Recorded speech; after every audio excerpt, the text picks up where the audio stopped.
So we ended up getting 20 doses, finding 20 doses of sunburn and 50 doses of other drugs. And then I have written down cold, quiet, beautiful. I don't know why I jotted those down. You're talking about Uthal, obviously. Maybe you think maybe. Oh, and I was noticing how tight his trousers were. I stole I stole 6 health potions. Oh yeah. I'm wondering if was that a way that you were describing like an NPC? I think I just don't know why I wrote that down. Oh well, maybe it'll make sense as things play out. But yeah, randomly writing down words with no context. But not the best notes. That they are not the best notes. Yeah, I've got they'll be safe. But I got them though. That's all that matters. I think that's talking about the families of the druggies. That we questioned. Maybe.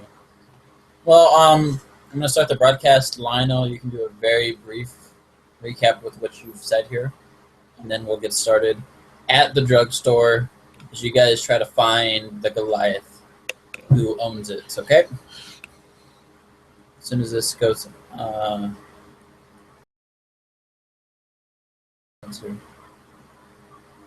All right, this is session 4 of Sewer City Sorrow. A bit of a delay because people have bad computers, I guess. But this session, our illustrious heroes will attempt to get to the bottom of the numerous mysteries that plague them in the city. Our dearest little halfling will give a brief rundown of what happened last episode, and we'll get started right in the middle of the scene here. Let's start us off, Olo. All right. So when last we saw our 3 heroes, they were questioning the two of the men that they had captured in the session before. In questioning them, they were able to find out that a notorious faction in the city was being led by a dwarf named Dakar, and that he was actually strong-arming all these guys to do missions for him. And I believe the 2 guys that we had captured, they owed him money, and they said if they killed these men that would have been walking in and around the tavern, then their debts would be absolved. And so from there, our brave heroes set out to another big thing. Holy moly! I'm glad I almost forgot this. They found out that that there was a someone within the guard itself that was giving information or intel to Dakar, because they seemed to know where the city watch was going to be, and that they weren't going to be armored. So Olo, Rom, and Longstride set out to find. Oh my gosh, Guile and I always forget the halfling name, Brightheart. So they walked up on the 2 at Guile, and Olo quickly told a lie, saying that that the 3 of them were off duty and they were just looking for a bar to drink in. And in the course of talking with them, they were joined by Bright Eyes, who seemed rather concerned with the death of Keen Eye. Did I say Bright? I meant Brightheart. And from there, the 3 learned that there was an apothecary named the Leaf It to Me that was of rather interest because it was run by, I believe, a half-orc, right? And it was a Goliath. And I think we also had learned too that the drug that a lot of these people were on was called Sunburn. And so that was interesting enough so that we went to go check that out. And when we got there, there was this dwarf that Longstride knew standing outside of the apothecary yelling into a couple of guys that were inside. So Olo and Rom snuck their way inside while Longstride fought a duel against this dwarf because they had known each other before. They had, I believe, fought and trained together. Is that correct, Mr. Longstride? Yeah. Yeah. During a Name was cultural exchange. Yeah. Belgarn. Yeah, Felgor. And unbeknownst to Ram and Olo, this fight was happening outside, where they met their own challenges as they came upon two thieves stealing a bunch of drugs from the apothecary, and some of it being this sunburn. One of them took the sunburn, and it gave him incredible strength and put him into a rage that made physical damage almost negligible. But the two of them were actually able to overpower these two. Olo, unfortunately, killing one of them, but we took the other one prisoner. And unfortunately for Longstride, the dwarf that he was in the duel with also took this drug, and it gave him enough power to be overbearing and took Longstride down. Where Ram and Olo quickly came outside and found their friend unconscious in the street. They whistled for help. They were joined several minutes later by Brightheart and Guile, and Longstride was administered to with Brightheart's magic, I believe, and we were able to recover, I believe, 20 doses of sunburn and 50 doses of some other drugs. And that's where we left off. And like a good criminal, you neglected to say that your associate stole 6 healing potions from the apothecary as personal sorry. evidence. I was only telling information as Olo understood it. I did not know that Ram did that. I have deniability now. Plausible deniability, the best kind of deniability. Here you go. All the evidence. All 0 health potions. So, the 3 of you are at this apothecary shop. I believe your coworkers took away the crime suspects back to facility, leaving the 3 of you at the crime scene, and you have decided to stake out your suspect, maybe trying to clean up the area a little bit, catch him in the act when he returns. Would you guys like to do any or say anything while you're waiting, trying to see if you can catch this guy? Ram would want to investigate and look for any documentation on where this guy lives, I guess, trying to find that. Any receipts for evidence? Any like black book that isn't like the official book of like, oh, I sold some ibuprofen to this guy. It's like the actual one where he's like, I sold this amount of drugs to this guy. And it's like hidden. Yeah, well, the first thing you notice is this guy has to live here. In the back, you notice there's stairs that go up to a small loft where this Goliath lives. Probably a rather cramped life in what you would consider an attic. Something a very large individual might not be comfortable with, but something he would be willing to endure. But you look through the notes and you quickly realize that, kind of in true Goliath fashion, all notes are definitely not written out. It's just a mental note keeping going on there. In line with their verbal tradition, nothing that would immediately implicate him. Aside from the fact that you guys did find, and you have witnesses there that can verify you found this, at least to the best of your knowledge. But aside from that, it's just a bunch of vague medicinal herbs and so on and so forth there. Okay. Hey, Ram, Yeah. What? He's like going through a chest or something. do you think the Goliath is up these stairs? I mean, he would have heard us down here, wouldn't he have? Yeah, I don't think he's here. But we can go check. Oh, okay. You keep looking in that chest. I'll go check. And Olo would kind of quietly, or as quietly as he can, go up the stairs. Okay, roll me a stealth check.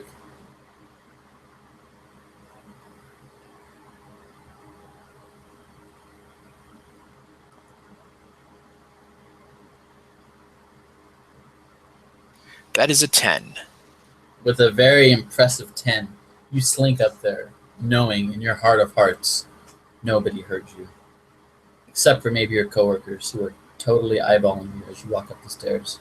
But it's clearly because they know you're walking up the stairs, not that they heard the loud creaking beneath you.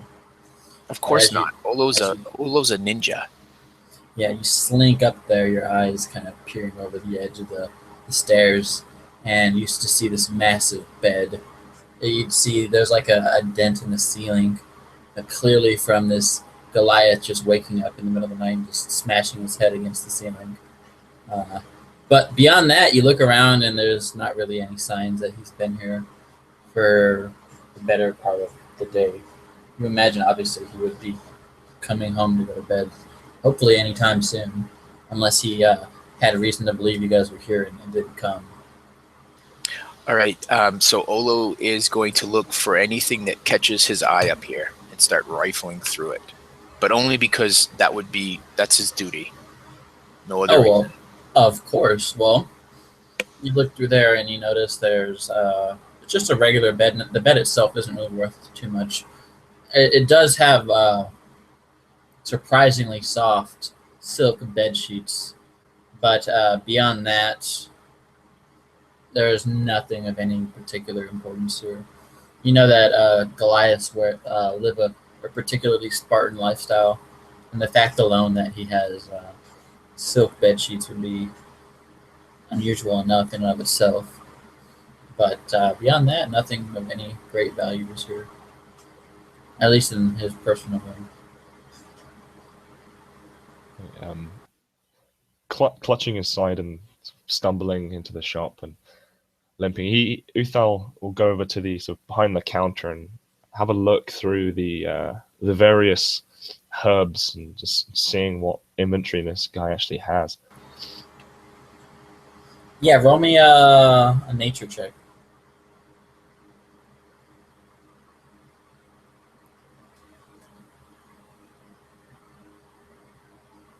That's a 17. Yeah, you start kind of peeling through all the different plants and stuff, and you're not really familiar with many of them at all. The only one that kind of pops out to you is a very rare plant. It's called, well, at least the non-Goliaths would call it a fire flower. You know that it's one of these strange plants that grow near these steam vents that ooze toxic gas from beneath the mountain. Are those the same steam vents that the really rare flower that you get sunburn from? That seems like what it would be. Obviously, he doesn't fully know what sunburn is actually derived from, but he'll take a sample of this fire flower. Okay. For some further study at a later time. I'm just going to research it and stand very close to the fire. Yes. Yeah, you find a sample of fire flower, but beyond that, the rest of it seems pretty mundane. You kind of realize that most of the drugs he sells here are little more than just what do you want to call them? Just herbal remedies. Kind of. Yeah, herbal remedies. Nothing of any mundane stuff. Yeah, you could call them almost junk. Just placebos, yeah. Yes, lots and lots of placebos. But you could tell that the focus of his thing is probably the cultivation of these fire flowers.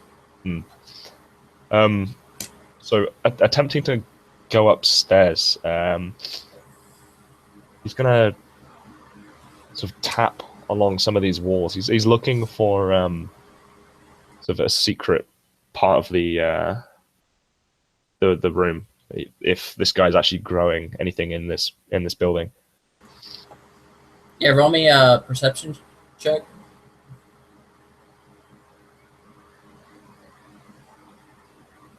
That is a 20.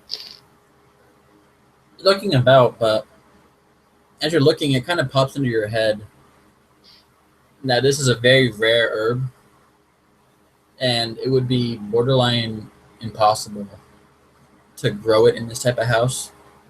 And any flowers that are here are probably not so much grown, but as they're maintained long enough for the process to be done.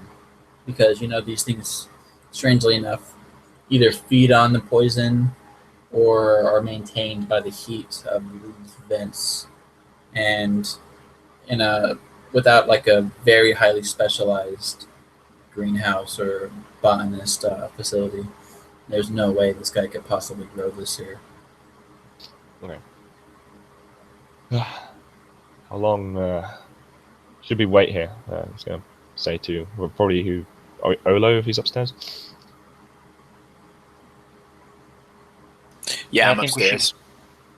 should wait until morning. Maybe. It's a long time. 2 hours at least. It's worth it. I can leave my familiar here in case anybody comes back. We need some eyes out on the street. We'll see the smashed window and run. We might never see him. He agrees. So he would sit down Indian style and summon a what would make sense? I guess like a bat. He'd summon a bat. And it flutters when the brazier like flares up. It flutters out the broken window into the night to perch and look out over the shop. Yeah. Where to next? So the three of you would maybe spend a little bit of time here, but after a while of just kind of waiting around, searching, staking out the crime scene, you would kind of get the feeling that this guy is not coming back tonight for one reason or another. And before you kind of give up the chase, a very familiar face kind of appears and looks into the building that you're all kind of staked out in. And it's the face of your boss, Sergeant Evernight. She sees the three of you just kind of hanging out there waiting, and she says, gentlemen, I know that you've been through a lot today, but I must request you all return to the barracks immediately. There's as she says, she kind of pauses, a very nice individual that would like to speak with all of you. You may or may not know her as the deputy mayor.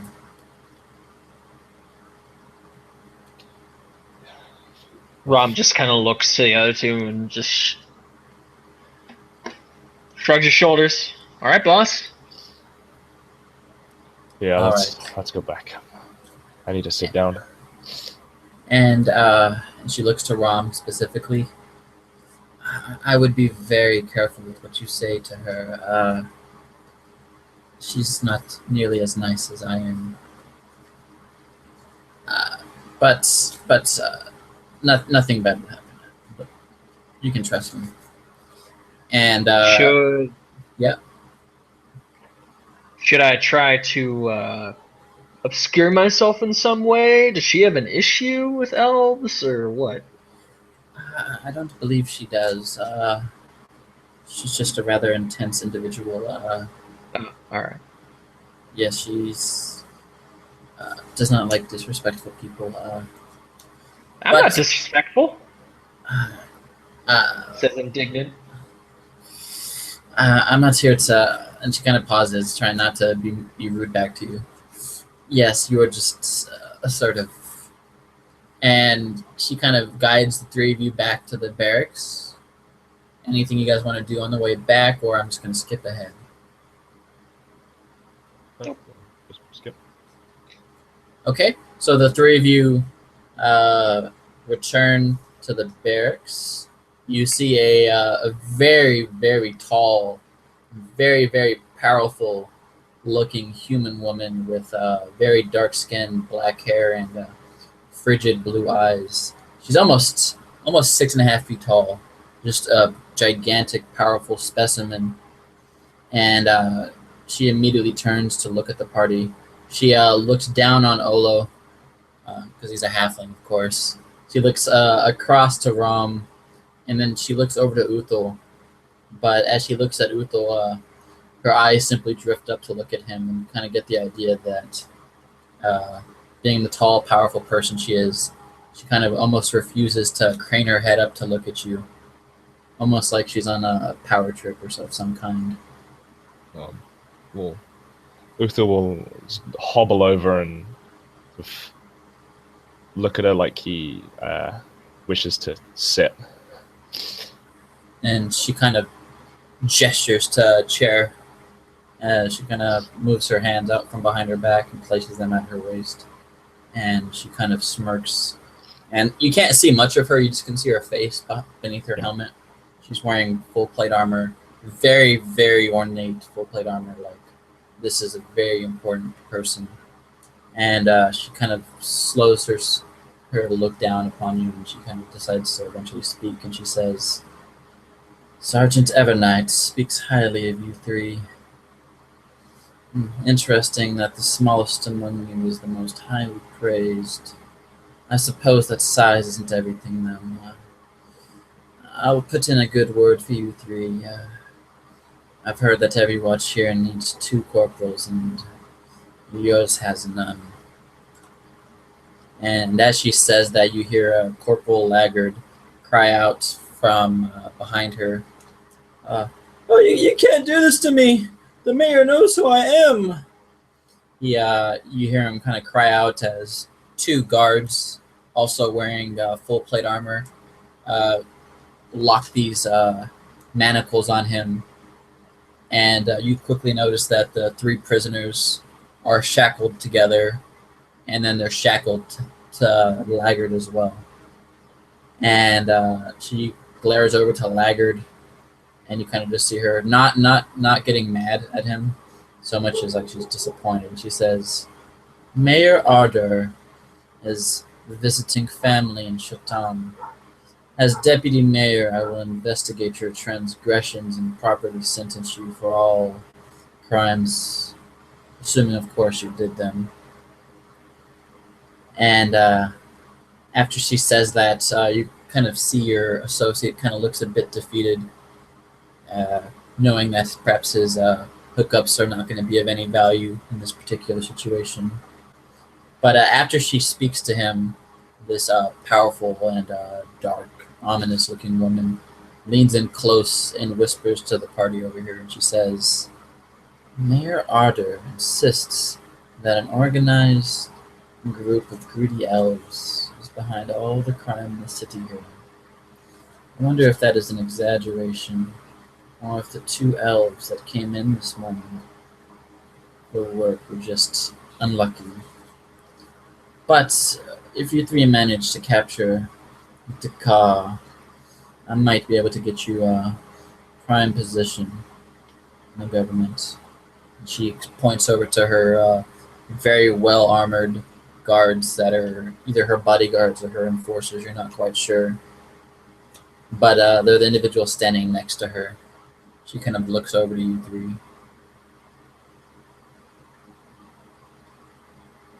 Do you have anything to say for yourselves?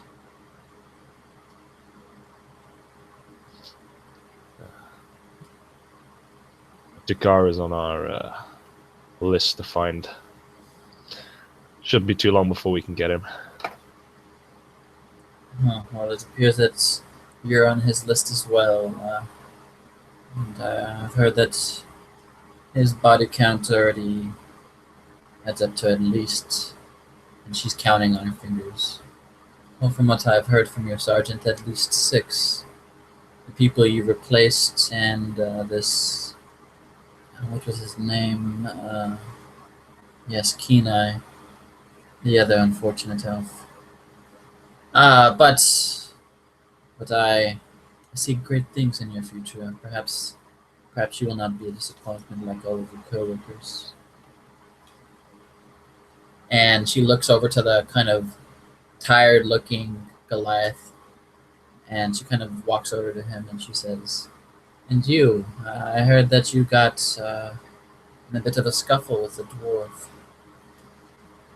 You know, failure isn't always bad, but I'd like to expect a bit more from my guards." And she kind of extends a hand out and gently taps your ribs that are clearly bruised. But when she does so, you can tell that she's not gently tapping at all. And this hand, it almost feels like she's just pressing down on your ribs. And you kind of get the sense that this is a very, very strong and very dangerous individual. As she like almost crunches your ribs, but just kind of releases her hand. She smiles and says, "Get well soon. I have heard that you're not the worst individual in this group." And she eyes over to the elf. "But that is not quite yet to be seen." And she gets up and walks out of the building, unless you guys have anything else to say. Nope. Rom's gonna keep his mouth shut. Okay. She leaves. She and her two guards take all three of your prisoners, including Corporal Laggard, who is obviously under investigation for his part in this whole ordeal. And with that, the rest of your night would go on somewhat uneventful. And you would know that there would be an investigation made on all of the incidents of the day. And we would have roughly a week as you guys would rest, recover, and train using all the tricks and knowledge and tactics you had gained over the course of this very long and arduous day. Obviously enough to get level 3. But you guys each go through and tell me a little bit, and our viewers, if there are any, obviously, what would you guys would be doing over the course of this week. We'll go with Harry first. Yeah, okay. Oh, excuse me. Sorry. So, Uthal would spend just a single day resting, and then immediately the next day would just start training. Push-ups, sit-ups, just trying to get back in shape. He would power through any pain that he felt. He just wants that revenge on that cheating bastard Felgon. And if would walking around town, you might see him sitting in parks, just sitting there meditating. He's seems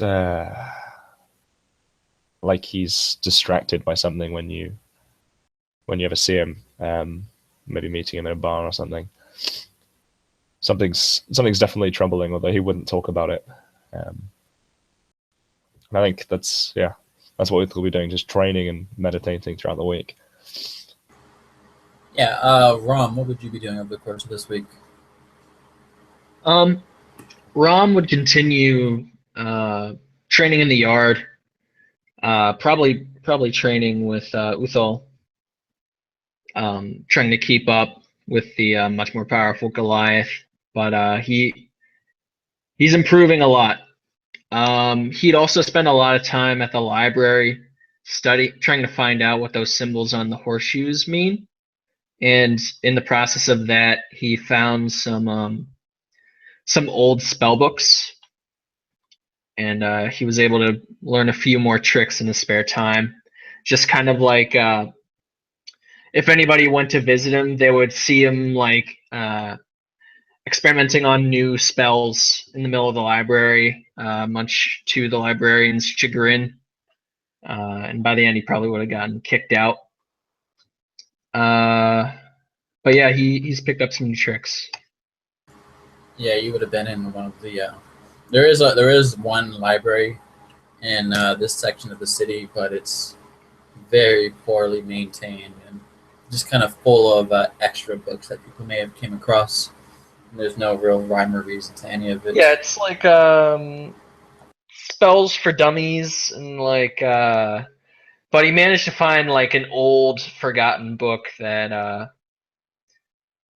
that was a little more in depth and might be able to give him some answers on that symbolism. Yeah, he finds a few tricks that perhaps his allies may learn of in the near future. But we'll go over to Olo. What are you doing over the course of this week? Well, much like Rom and Longstride, Olo trains in the yard with them, but his training's a bit different. So they're working hard, building up a sweat. His training is more like sitting back on a couple of crates and barrels, maybe eating some cheese or some dried. No, hey, no, you gotta lift your, yeah, like that. Lift your arm up a little bit more, and so that's what he does through most of the training through the week. But there's times when definitely Rom and Longstride would notice his absence. He kind of disappears into the city. And when he's not doing that, he's seen just kind of sitting quietly, and he's just kind of sketching away feverishly in this little journal that he has had. And every time someone comes close, he's like, yeah, can I help you? And the minute people move away, he opens it back up and starts feverishly sketching away and drawing into it. The most notable thing is one time when Rom is returning from this library, he comes across Olo, and he's kind of sitting out behind the barracks, and he's hunkered down, and there's this cat sitting there, and he hears Olo saying, yeah, they're my friends. They're actually really nice. The big one too. And this cat's just sitting there. You see its tail swinging, and he's like, well, I never thought of that. Yeah, well, we're trying to find and this whole conversation is playing out, and then the cat just kind of hisses for a second, and Olo stands upright, and he looks over and he sees Rom. Oh, hey, Rom. And the cat scampers off. And so other than that little exchange, then he's pretty laid back week. Yeah, he'd just say, I'm more of a dog person myself. Oh, yeah, that's not really a cat. It just looks like a cat. What is it? Oh, I can't tell you. All right. And he doesn't ask any more questions. He's a wizard, so obviously it's his familiar. Yeah, exactly. Like it's magic. All right, that makes sense. So another week goes by, and you guys find yourself back at work again, and you guys receive your payment as usual. Rom and Uthal, you get 2 small bags of gold, 1 gold per day, so that'd be 7 gold. And Olo, you look in your bag, and it's a little bit larger than theirs, and you're not quite sure why, but you're at briefing, and let me get along with the briefing, and maybe you'll understand why. Oh god, there's so many pages of talking, it's amazing. Okay. So you guys get into the briefing room as before. It's actually no longer raining in the city. There's just like a fine little mist of snow on the ground at this point. And hopefully you aren't too uncomfortable with the snow. But as you 3 enter, you see a new individual exits out of the office with Sergeant Evernight, and this time it's Hardy. You're a very powerful and enraged coworker, and you can tell just by the equipment on his shoulder he has the double chevrons of a corporal on. And as you guys take your seats there, Sergeant Evernight looks across to the 3 of you and nods, and kind of just signifying that she understands that you're here. And she says, let's see what the news says here. I have the reports on the incident from last week. And she pauses, looks it over, and then begins to read. Private Olo and Hardy of the Town Gods apprehended 3 drug runners throughout the night. These drug runners had been working with the Feldari drug cartel, an offshoot of the nearby elven city of Greengrove. These drug runners killed a local god. Further investigation revealed that the deceased guard was a relative to the infamous thief who tried to rob Zidon Cross, a powerful sorcerer and head of the Merchants Guild. We suspect that he may have been in a drug deal gone wrong. He was, and she just sighs, because you obviously know that this part is definitely wrong. He was out of uniform at the time of the murder. She rolls her eyes again. Later in the night, Private Olo apprehended the 3rd drug runner during a drug delivery to an illicit drugstore. The store owner was later found dead, presumably over a dispute with his sources. But in other news, for their stellar track records, Olo and Hardy will be promoted to the corporals of their watch. We will continue our inclusion initiatives and keep our guard force and government as diverse as the citizens of our city. And she hands you, Olo, the chevron signifying your new rank. You have been promoted to corporal. And if you look in there, you have compensatory pay in regards to that. And she looks to you, and Private Brightheart kind of smiles and claps. And as she does that, Guile just kind of rolls his eyes, not really seeming to care too much. And Hardy looks to you and he says, "Yeah, thanks for the help. If it wasn't for you guys, we would have been in a lot of trouble that other day. I know that the report isn't quite exactly what happened, but we don't get to write the final versions of the reports. I hope you can understand that." He looks to you 3, if any of you have anything to say. So Olo is sitting there. He's got the sack of his pay in one hand, and he's got the chevron sitting in the other, and he's kind of like this mixture of emotions. He's like, "Wow, this is great," but he's conflicted because the report is not accurate by a long stretch. I will say, and Hardy kind of interrupts, they didn't say that your coworkers didn't do anything, but they decided to focus on the 2 of us in particular. I don't know what they have against the ROM, and perhaps they didn't think very highly of Longstride's performance. Oh, yeah, I'm sorry. He out loud. He didn't say any. That was all inside. Well, I know, but Okay. he can read a little bit of the confusion on the party's faces. Right. But So- yeah. Olo would then say, "Well, they obviously know talent when they see it," and he starts to put the pin onto his cloak. But he would look back over at Rom and give him one of those, "We should probably talk later" looks, and probably Longstride too if he's nearby to him. I just don't want to look at too many of them, or else I'll give myself away.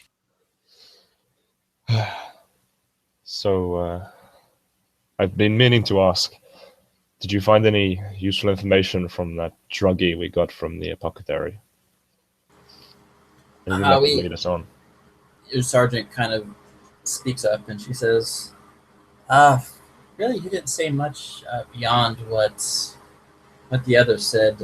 These ones seemed a bit more like drug addicts than anything else. I have the feeling that the 3 of them, and as she says 3, she looks to the 3 of them We're just there for a fix. Beyond that, I didn't get to ask him any more questions before Samantha Stark, the deputy mayor, as you would know her, arrived and placed the rest of them into her custody. But I don't believe that we missed anything. But in regards to the deceased Goliath, Braun, what was his Braun Treetop, I believe his name was. And I believe they found him later that day. It was a bit grisly of a scene. His body was brutally destroyed, but the most disgusting part of it all was his corpse was drained of all its blood. I've never seen such a grisly death. It was as if his body was just chopped into bite-sized pieces almost, and just drained of every ounce of his blood. Obviously, if you come upon whatever did that, I would highly suggest you call for assistance. I would shudder to have any of my employees battle such a powerful monster, whatever it is. Did the attacks seem more animalistic than humanoid? Did you see the scene? I did see it. It had the brutality of an animal, but did have the precision of a humanoid. I would say that there had to have been 100 stab wounds done by a blade. Whoever this was clearly did not approve of whatever this Goliath was doing. And she kind of looks to you, being the Goliath. Perhaps you could tell me why somebody might not approve of this. Do you have any knowledge about Goliath affairs that are beyond my understanding? It would not be a Goliath who did that to him. It is not our way. It would have to be someone mad, someone who, well, perhaps the man didn't have the drugs somebody wanted. We know how violent these druggies can get. Perhaps, but didn't you find drugs at his location of residence? We did, but if we had not intervened, they would have all been gone. Perhaps. Clearly, we don't know enough information to make a definitive statement on the whole matter, but if you have any other information, thoughts, or concerns, please bring it up before we leave. And as she says this, you notice across the table to your left, you see 4 new faces. They're all new trainees, just like you guys. But you look upon them, and they're just, blind mass of human faces, men and a woman, just individuals here for work. If any of them survive more than a week, maybe you could give enough of a shit to learn who they are. But that'll be maybe for another week. And as she says that, I suppose I can assign you your assignments for the day. Private Hardy, you will be assigned to our 4 trainees. Please show our new recruits how to do a patrol around the city. And as always, please do not venture into the tavern. And as she says that, she looks to one of the the guards. Generally, I'm not a big fan of snitchers, but please keep him honest. And one of the trainees kind of smirks. And she kind of looks through her notes. Yes. Corporal Olo, I should say, I'm sorry. Corporal Olo, Private Rom, and Private Longstride. I have a special assignment for you 3. I want the 3 of you to do an assignment at the blacksmith shop. We found that in fact the woman has been the one stealing these horseshoes.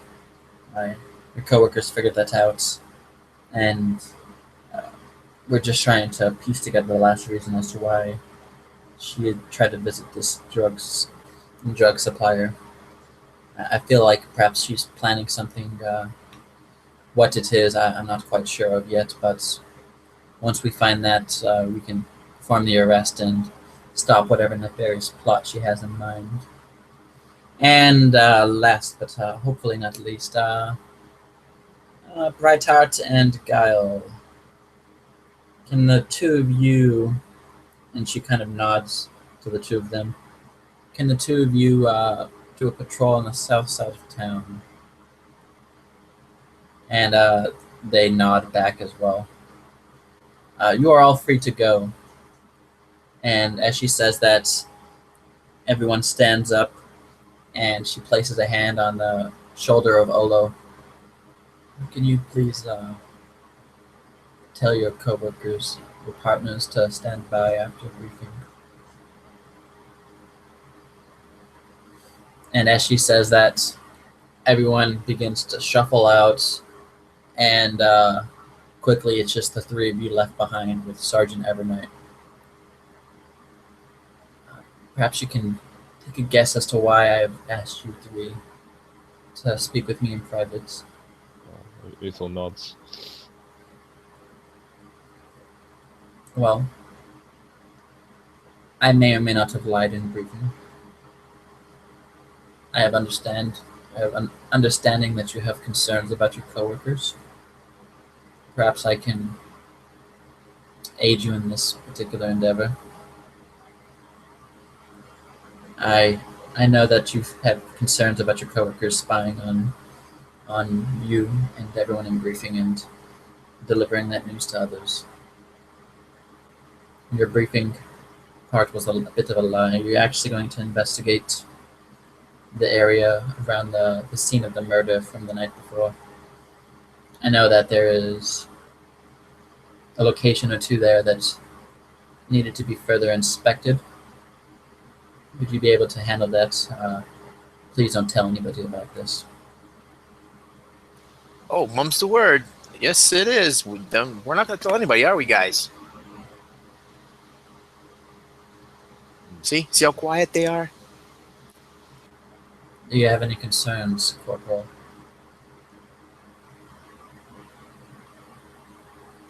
Nope. Well, we got to kind of know where they found the body. I don't think you said. What do you mean? Well, you said the murder scene, right? Yes, where they killed Private Evan Kenai, yes. Oh. We found his body. You were there, I believe.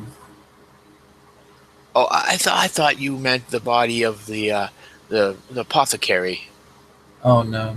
That's on the other side of town. Your coworkers will handle that, but hopefully you can find some evidence that can help us find the car.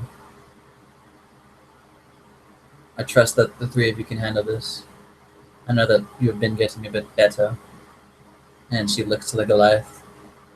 Seeing that your aim is a bit more true, perhaps a bit more precise. It is different aiming so low, I must say. Well, I imagine it must be quite troublesome to fight creatures far smaller than you. She looks up at you.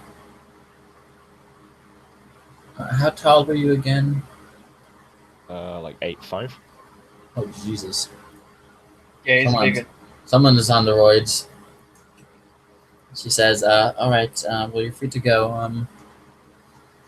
I may or may not be by later. Check up on you. I know that's quite a dangerous part of town, and you won't have any coworkers around. But please try your whistle regardless. Joe, would I have found out what that symbol on the horseshoes meant?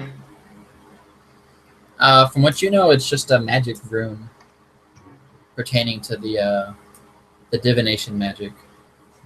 It's not a symbol of like a mage guild or anything. It's quite literally they put a magic symbol onto the horseshoe that allowed them to track it. Okay. It's not like put in there with the most precise, and it's not there like a label, like declaring it as a special horseshoe. It's just literally a magic rune inscribed under it. Just kind Okay. of like the cheapest way to track these horseshoes that you could imagine. But all right, any last word before you guys hop out into the streets? If I want to check out some manacles and another lamp, as I forgot to buy them this week. All right, To make a note of that. you can have, and she looks to Corporal Olo. I believe you can ask your partner to check them out. I believe you know how the paperwork works, Olo. I sure do. All right, just understand that you're responsible for any of the missing equipment that you check out. So if you mess it up, it's on you. Oh, we'll be careful. Make sure to get manacles, boys. Yeah, I have like 3 from last week still. All right.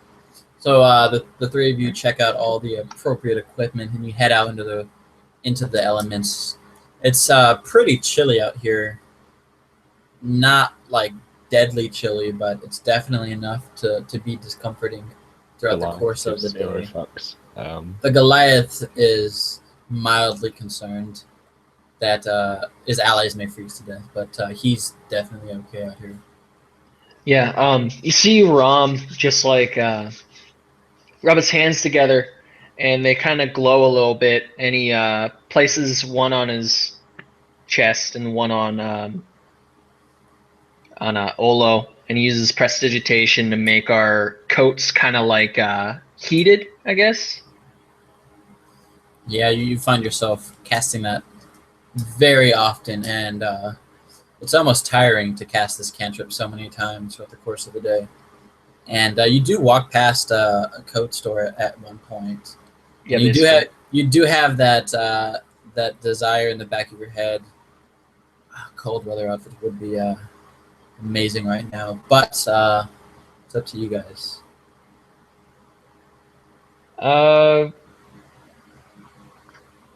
Yeah. I'll grab a nice thick overcoat. Yeah, to you wherever they're you close. head into the store. You just see a generic looking human guy. He has a cold weather outfit, fresh right off the presses, if you will. You kind of look it over. It seems like nice enough quality. You notice there are foxes and so on and so forth. And you kind of look. There's a little tab there on the back of it, and it says "Export good of Sharon." You guys can roll me a history check. Maybe you understand what that's a reference to. Sharon. I got. You can roll 16. with advantage, Harry. I got a 16. Okay. 14 for me. Oh, okay. I got 7. Yeah. Yeah, you didn't get out very much outside the mountains, but with a 16 rum, you quickly remember Sharon is a gnomish kingdom of hunter-gatherers that is actually on the other side of the vast mountains that cut this continent in half. They're known for their hunting and gathering skills. They're kind of like the original Rangers, but if you had told Uthal about that, he would probably scoff at the idea of gnomish Rangers, being that he's quite the ranger himself. But yeah, you would see one that would just be an Arctic wolf outfit there. Definitely a pretty fashionable looking coat. That would be 5 gold if you were interested in buying it.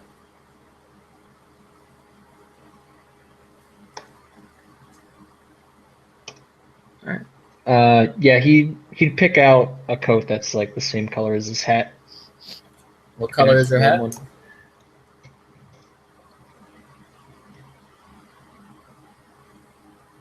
What color is your hat? Dark blue.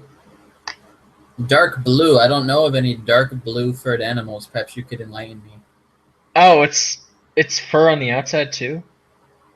Well, the fur is, yeah, it's not like, it's, I mean, you could maybe get one that's a little, you could maybe get like a nicer one that is more fashionable, but Whatever. yeah, I mean, it would just be animal furs out here. Yeah, he'll get that one then. That's fine. All right, you'll get the Arctic Fox one, so you can write that in your inventory. 5 gold off your sheet. Would the two of you be interested in anything either? I'm not going to bother. Of course, you're just a My big tough Goliath Goliath. skin can handle that fine. Handle the Yeah. cold. Olo would ask this human clerk. He would ask whether they had children-sized coats. He kind of smiles and laughs and he says, "Ah, yes, young boy. We do have children-sized. It's okay. Do you have a parent with you to purchase this?" Yeah, that's my dad. And he points to Ram. Huh. He looks over Ram and he looks to you and he says, "Huh. I'd hate to see the mother. Oh." And But my dad says I can pay today. He says I can use money. So roll me Olo is gonna pay. yeah, roll me your persuasion check. Okay. Boom. 20. He kind of smiles a bit at you as you speak. Kind of kneels down a bit to your eye level and he says, "Ah, well, young child." Huh. He looks over Ram and he looks to you and he says, "Huh. I'd hate to see the mother. Oh." And But my dad says I can pay today. He says I can use money. So roll me Olo is gonna pay. yeah, roll me your persuasion check. Okay. Boom. 20. He kind of smiles a bit at you as you speak. Kind of kneels down a bit to your eye level and he says, "Ah, well, young child, I'd hate to see a little boy like you freeze to death. For you, this coat would only be 2 gold." Oh, 2 gold. Oh, is that a lot? Doesn't sound like a lot of money. And I suppose it depends on how much money you have. he would okay, and he would kind of turn away for a second and make like he's trying to find these coins that his dad would have given him, and he pulls out three gold coins and he goes, "Is that 3 or 2?" He looks it over and counts them out. Actually, it's 3 coins, young boy. I only need 2, but Yeah, so he hands him the 2 coins and puts the other one back. and he takes it and he says, after he takes the money, he says, "Must be fun traveling the streets dressed up just like your dad. Good luck, boy." He even lets me say that I'm the corporal. And he'll tug the coat on and head out. "Your father is a generous man. Good luck, boy." Bye. He waves you out, and as you leave, he kind of closes the door and he kind of is counting the money. A bit proud of himself that he was so nice to the young boy. And Let's get ice cream. Come on. you want a popsicle? So the 3 of you head out into the snow. You kind of look about. You're very on edge though the whole time. You know that this is definitely the same place that tried to murder some of your coworkers. You guys roll me some perception checks. Maybe you guys will notice something. Mhm.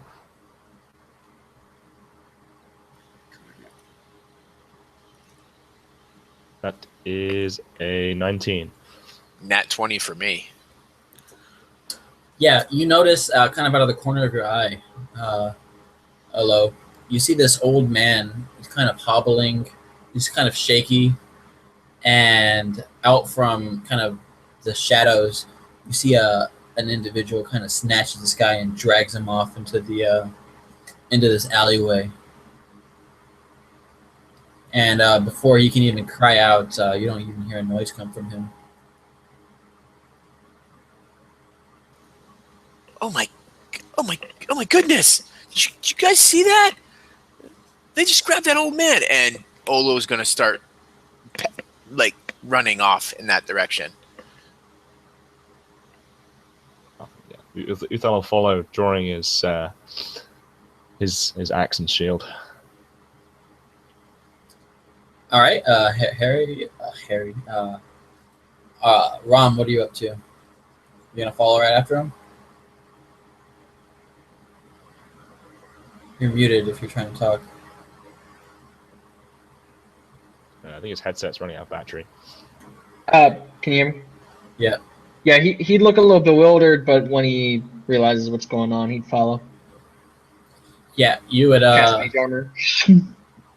Yeah, you see this old man is kind of getting dragged off. As you run around the corner, you see one hooded guy kind of slunched over, kind of has his arms around the neck of this old man. And he kind of immediately sees the three of you approach. And this old man is kind of he looks terrified. He's just kind of shaking and quivering. And he just looks to you three and he says, please help me. Just do whatever he says.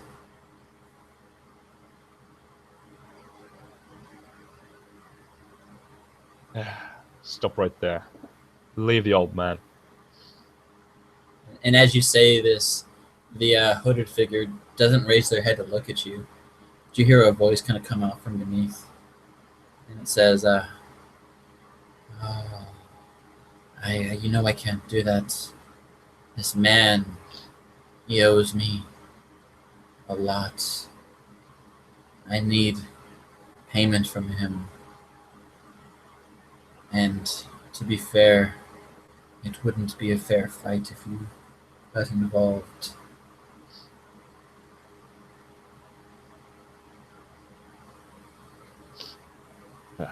Uthal's going to turn back to Ram. Ram, what's your 6? He'll say quietly. If you heard that, I don't know if your headset's working. Yeah.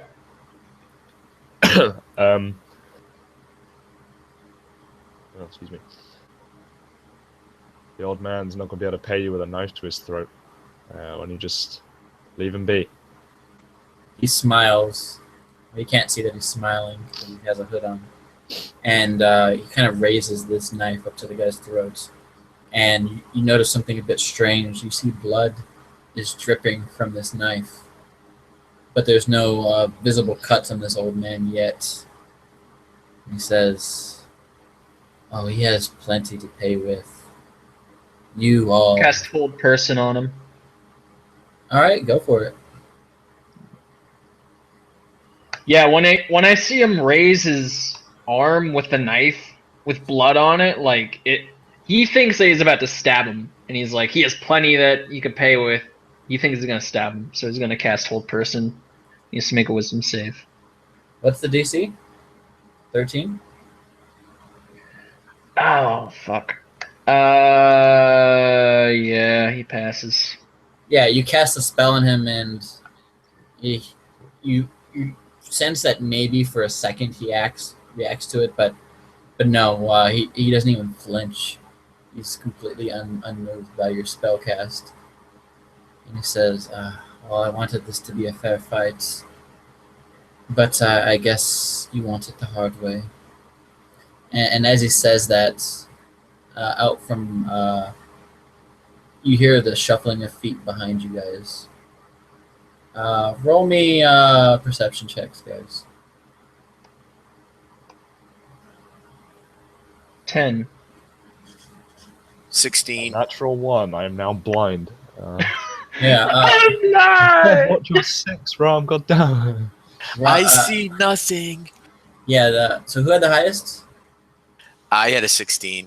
Yeah, with the 16, you immediately turn around and you see two more of these hooded figures kind of step behind you. But as they do, you in the back of your mind, you know something is off.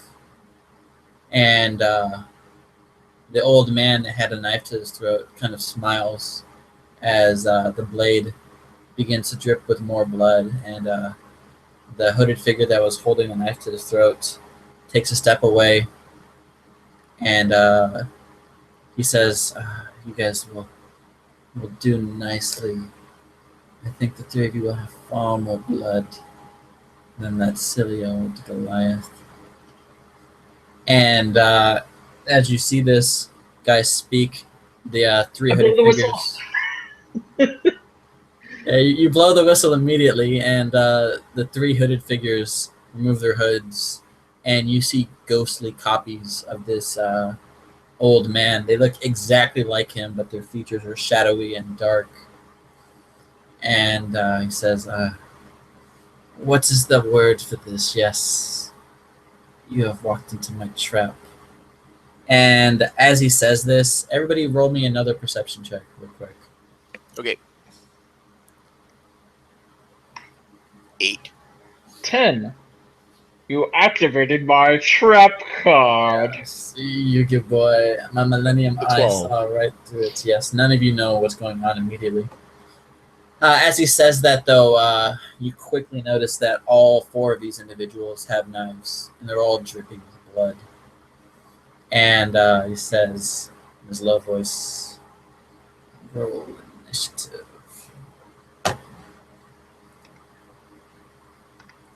And Wow. I'll go through it one by one. So that's not very good.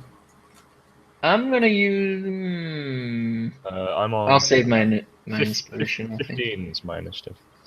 All right, so we have Uthal as a 15. Uthal 15. We have Olo was an 11. And Rom was a what? 6. 6. Ooh. Yeah, you guys quickly find that you're surrounded on all sides. I would say I want to try to get the brief idea of kind of how you guys are kind of laid out. I'd say you guys are in the middle of this 20-foot alleyway. You guys are in the middle. I'd say Uthal is in the front with Olo, I'm guessing, and Ram is in the back, right? Yeah. Is that fair? So about 10 feet away on each side of you are two people. In front of Olo and Uthal, you see the old man and the other shadowy guy. So we have, let's say, Shadow and Old Man on the front. We have Uthal and Olo in the middle with Ram in the back with two shadowy guys in the back. And as he says this, you notice quickly his face turns to shadow, and he immediately becomes indistinguishable from the other three copies of himself. And Uthal, you're up first. You're 10 feet away from the guys in front of you. What do you wish to do?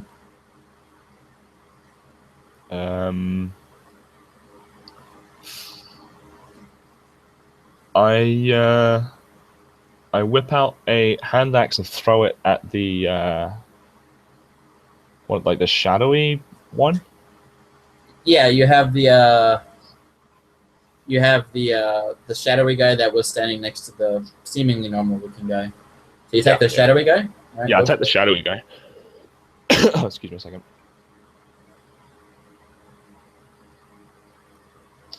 Right, sorry about that. So I have advantage. So that is a 23. Definitely hits him. All right.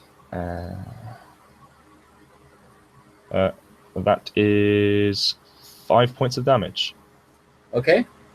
Chuck your axe, hit this guy right in the chest, and he kind of jerks back from the emotion But much to your surprise, this illusionary copy of him does not disperse when you hit it. It takes the damage and just kind of stares back at you blankly. And it's definitely not a mirror image. Do I see blood? A little bit. You see blood seep out, but before he can hit the ground, his body sucks it back in. Okay. But he definitely looks hurt from the blow. We'll go up next to Olo.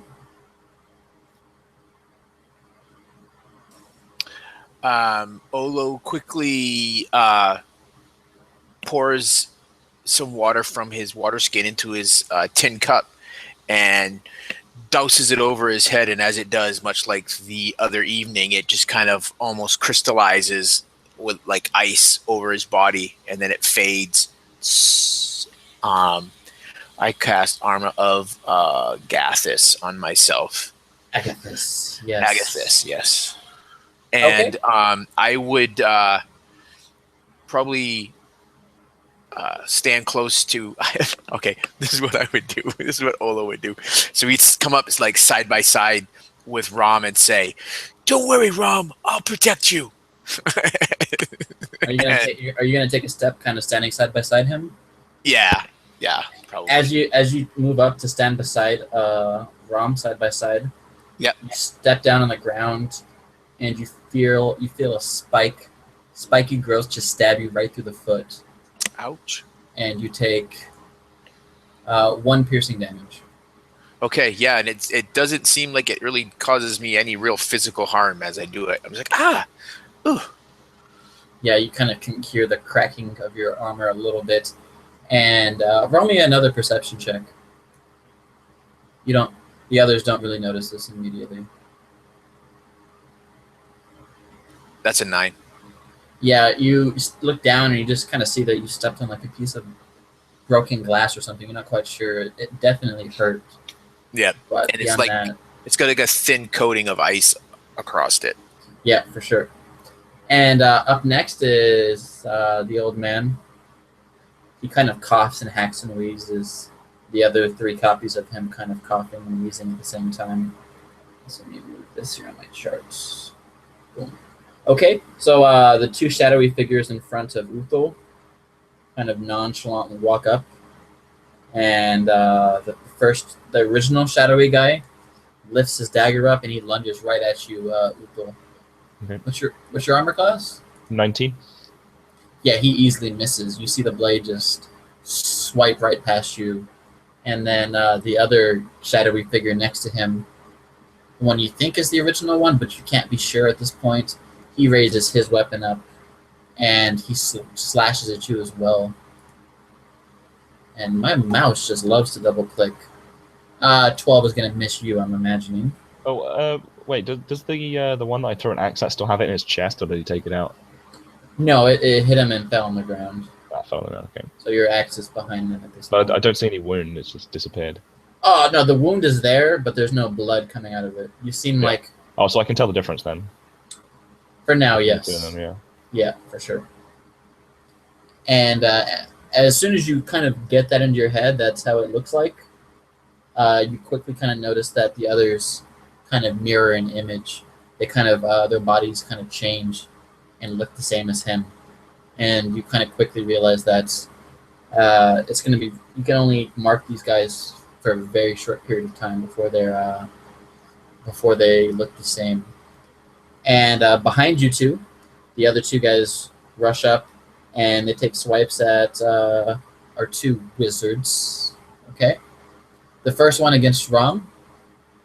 Now, I have this feeling I'm going to roll a 19 because I always roll really well against Rom.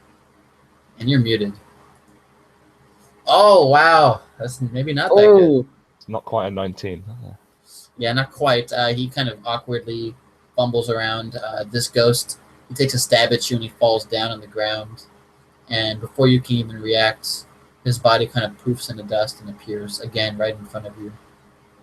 And the one on Olo, again, will swipe his dagger aimed at your chevrons, your ill-earned reward.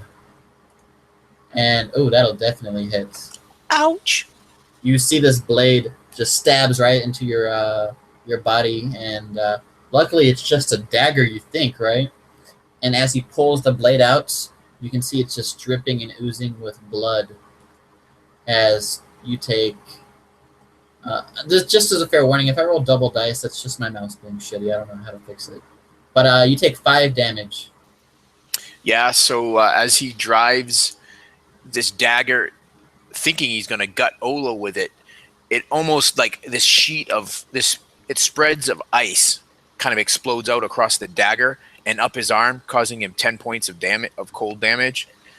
And it doesn't actually seem to pierce Olo. Yeah, and he takes a second look at the blade, and what he thought was blood is just dripping bits of water. Yeah. And this damage hits him hard. You can tell that just blasted this strange, shadowy creature. Up next is Rom. You see 2 guys with knives right in front of you, and you see 2 more by your other Goliath associate. So I only see 4 all up. 4 Did I of you see together. a last one more like disappear or anything like that? No, you do notice though that their weapons are all dripping with water now. It seems like there's some sort of strange illusionary effect going on.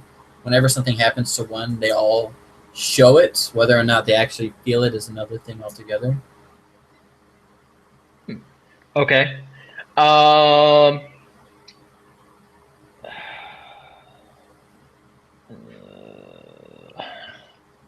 I'm gonna cast web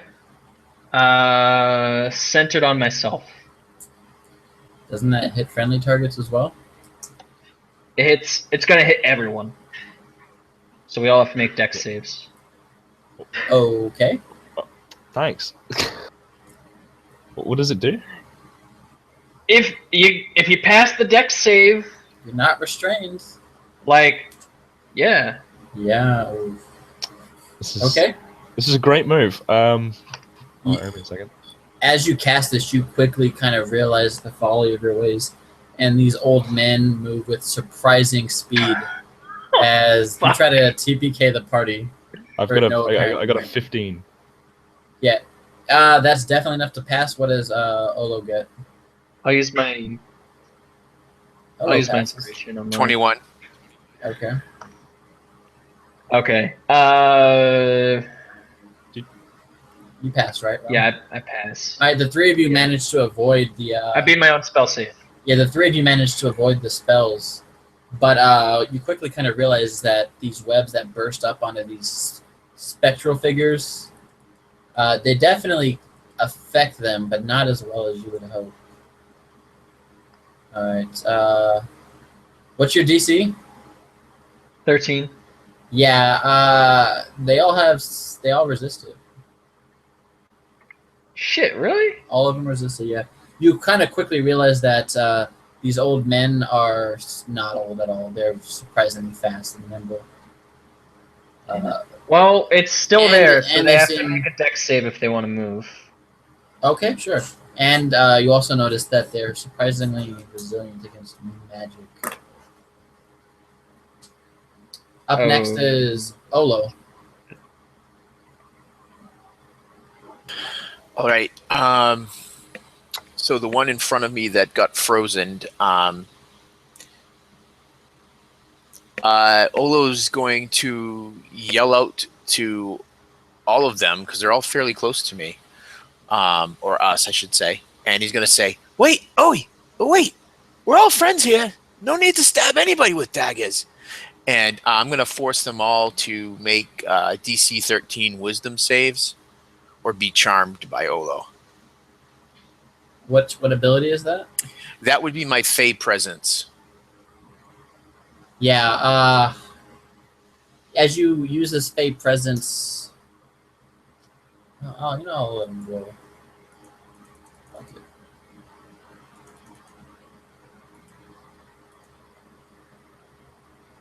Yeah. Again, as you use your Fey presence, this strange magical effect washes over them, and as you cast a spell, the strange creature looks back at you and says, "Did Titania send you?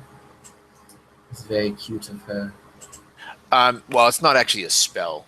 I understand. They you kind of quickly realize that these creatures are definitely not humanoid at all, and as he says this to you, you kind of maybe get the picture of what these guys may be. Olo, you can roll a knowledge, nature, or arcana check with advantage. So I'm guessing I wouldn't have any idea. No, these are very strange. 17. Yeah, it pops into your head that from your life experiences that these are fey creatures sent to kill you, and they are not impressed by your fey presence. Oh. You would almost assume that they're immune to charm, Ah. like fey. Oh gosh. Oh my. Whoa. These are they're not human. They're fey.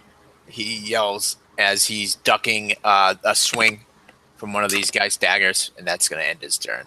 Yeah, and right in front of you, Uthal, you see another one raise his dagger, and as he's about to swoop down and dig it into you, you see his body kind of burst into a cloud of dust, and in his position, a different spirit creature appears, and he stabs into you with a dagger. And that will definitely hit you with an 18 on the die. Okay, so let me switch this up here. Okay, you take a mere 6 damage. And as this stabs into you, you notice something strange happen.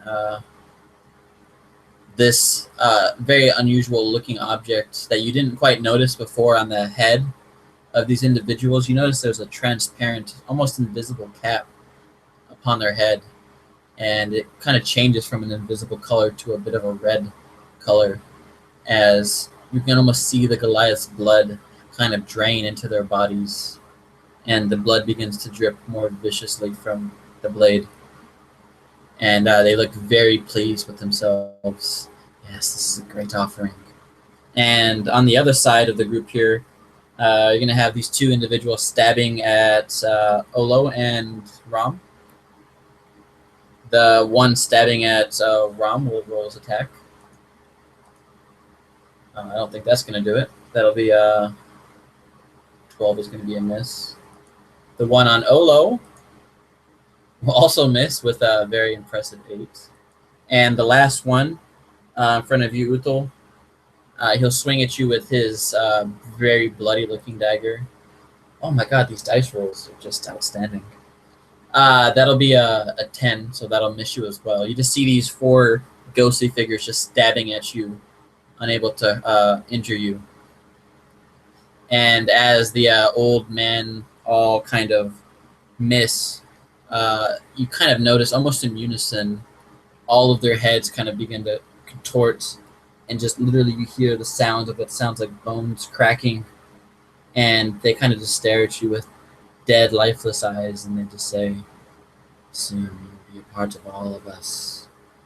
And as he says this, you kind of have this overwhelming sense of dread enters your body, and for like the first time in your life, you're fighting a creature you just don't understand anything about.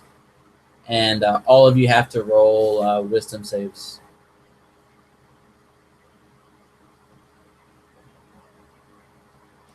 Is this a fear effect? Yes, it is. All right. I think I'm afraid. What did you get? A 4. Yeah, Uthal, you know just subconsciously this is an unholy spawn of evil, and you are now currently frightened.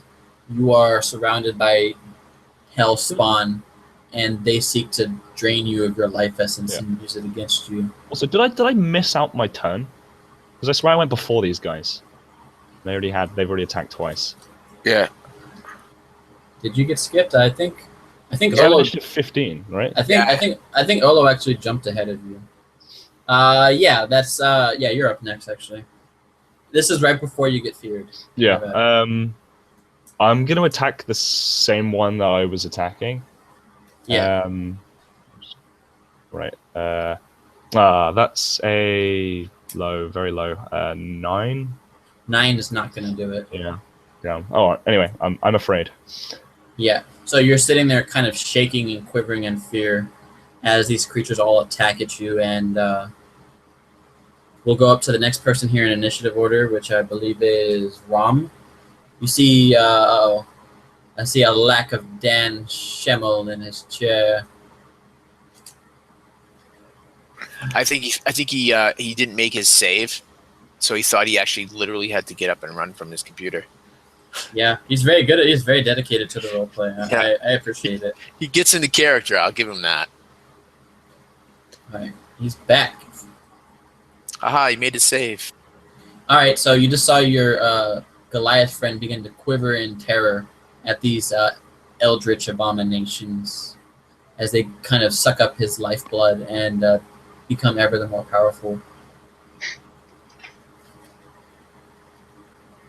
So it's up to you now, Ron. Okay. I'm gonna start my blade song. Okay. That's a bonus action, right? Yes, it is. Okay. How many of them are around me? There's 2 immediately right in front of you, and Olo is standing adjacent to you. And technically, Uthal is adjacent to you as well, but he's behind you. All right, then I'm gonna cast Magic Missile. Okay. The one nearest me. All right, the one right in front of you. You notice they kind of switched about. You casting all 3 missiles on him? I'm gonna split it into 3 targets Okay. and see if there's some sort of like effect where like there's an illusionary one or something like Okay. that. So, which one do you not cast it on would be the best one? There's 2 in front of you, 2 behind you. The one closest to Uthal, or farther away from Uthal, perhaps? I expect Uthal. Farther away from Uthal? Yeah, I expect Uthal will be blocking the closer one with line of sight. Yeah, we'll go with that one. The one right in front of Uthal, you can't quite see him because he's kind of blocking.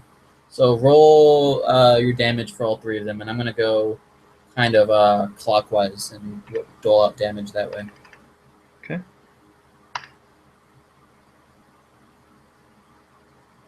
It's 3, 5, and 2, right? Yep. Okay. The first magic missile hits the guy, and he doesn't seem too phased by it. The second one flies right by and nails into the other one, who kind of quivers. And the last one hits the guy right in front of you, and he barely seems affected. But as you do, you notice all 3 of the bodies show the same. All 4 of the men show the same wounds, just in different places because they got hit in different places. So you kind of stare at them, and you're not quite sure what's going on here. But Uthal, you're up next. You are just terrified. I think I need to make a wisdom save, right? At the end of your turn, knocking out, at the end of the turn, you get to make a wisdom save. You can fine, still attack. But Yeah. you have disadvantage. Okay. Well, I'll make an attack then, and then roll at the end. Dice tray. So By the way, if any of the enemies are Alright. moving around at all, they have to make dex saves. yeah, it was for sure. a fail, a natural 1. Yeah. So describe what's going on here with you. So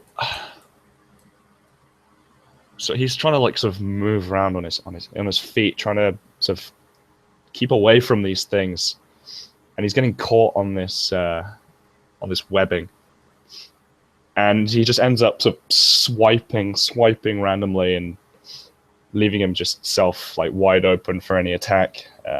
his shield's not like properly in front of him, and he's just swiping away, just in absolute terror. And I need to make a Wisdom save. Yeah. wisdom save. You Okay, are- still you are frightened. Thoroughly convinced. You can you're use about my to die. inspiration. Oh, thank you so much. Here I go. I'm gonna roll a 2. Okay, that's I think that's just a flat 11, to be honest. Yeah, it's probably not enough. Surprisingly, it actually is enough. Oh, nice. You sense that the power of this creature, although it is primal and unusual, is not as intense as you would expect. And you kind of quickly realize that your fear was unjustified. You may have been a little bit superstitious in your belief. Yeah. And up next is Olo.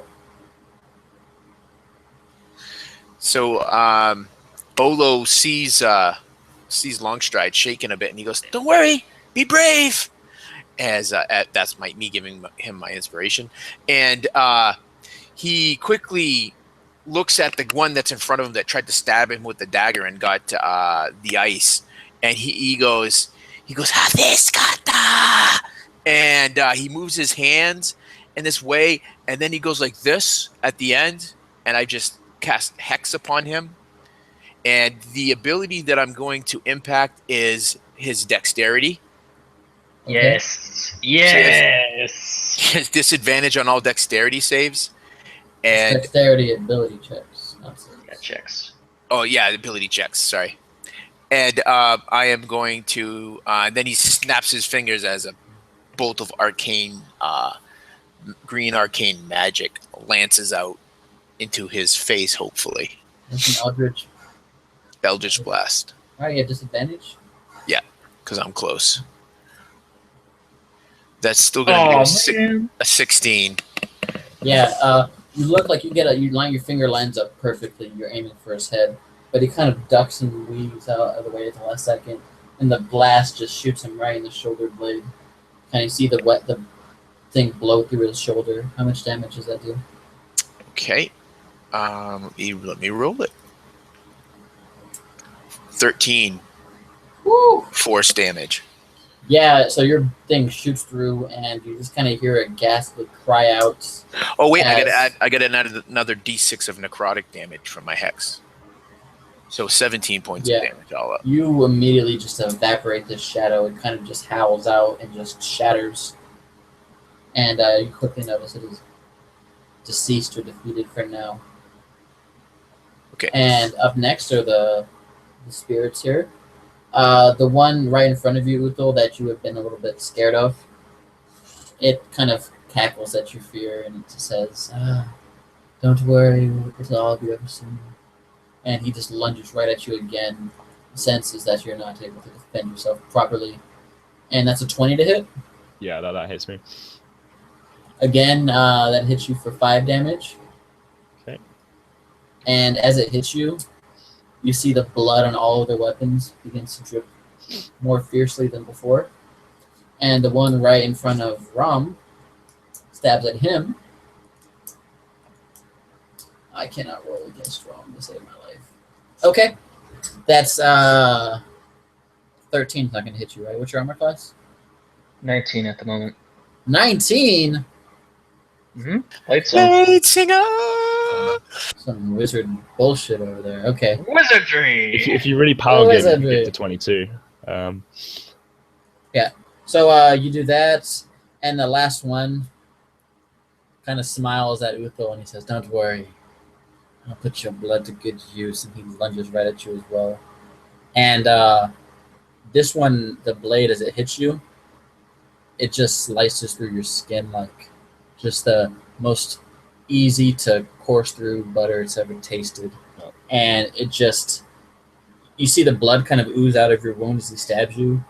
Mhm. And as he pulls the blade out, you just see this blade just kind of greedily just sucking up your blood into his body. And you take a much more powerful looking attack than the others. You take 8 damage from this strike. I'm going to use Stone's Endurance on that. Okay. I need to roll something here. Hold on. So how many damage was that? 8. Oh, okay. I only take 1. Yeah.